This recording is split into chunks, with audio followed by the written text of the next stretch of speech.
Në Senatin e Shteteve të Bashkuara u kërkua dorëheqja e zyrtarëve të lartë përgjegjës për skandalin e sigurisë, ku planet e sulmit të Jemenit u diskutua në një platformë jo zyrtare, madje në grupin e komunikimit u ftua gabimisht një gazetar. Senatorët thirrën në seancë dëgjimore drejtoren e Komunitetit Kombëtar të Zbulimit, Tulsi Gabbard, dhe drejtorin e CIA-s, John Ratcliffe, që të dy pjesë e bisedës në aplikacionin Sinjal dëshmuan para Komitetit Zbulimit të Senatit se nuk ishte shpërndar asnjë material i klasifikuar. Senatorët demokratë shprehen skepticizëm për këtë pretendim, duke vënë në dukje se gazetari, kryeredaktori i revistës The Atlantic, Jeffrey Goldberg, raportoi se sekretari i mbrojtjes, Pete Hegseth, postoi në grup hollësi operacionale në lidhje me sulmet e ardhshme ndaj rebelëve Houthi të Jemenit të lidhur me Iranin.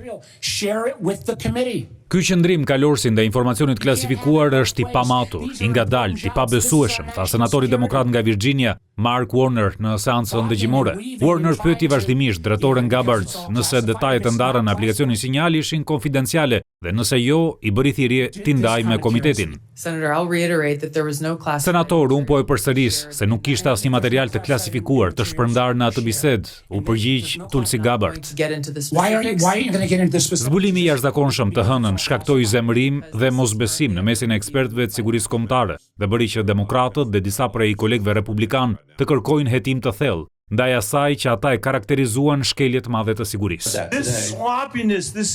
Kjo pakujdesi, kjo paaftësi, kjo mungesë respekti për agjencitë tona të zbulimit dhe personelin që punon për to shkrejtësisht e papranueshme, tha senatori Michael Bennet nga Colorado në një shkëmbim me drejtorin e CIA-s, John Ratcliffe. Ju duhet të bëni më mirë, shtoi Bennet.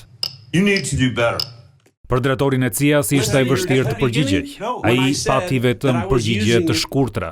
Disa herë senatorët as nuk e lanë përgjigje.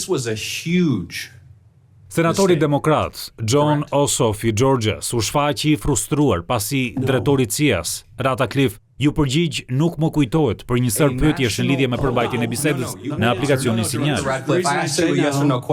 Ne do të marrim transkriptin e plotë të asaj bisede dhe dëshmia juaj do të matet me kujdes ndaj përmbajtjes, tha senatori Ossoff.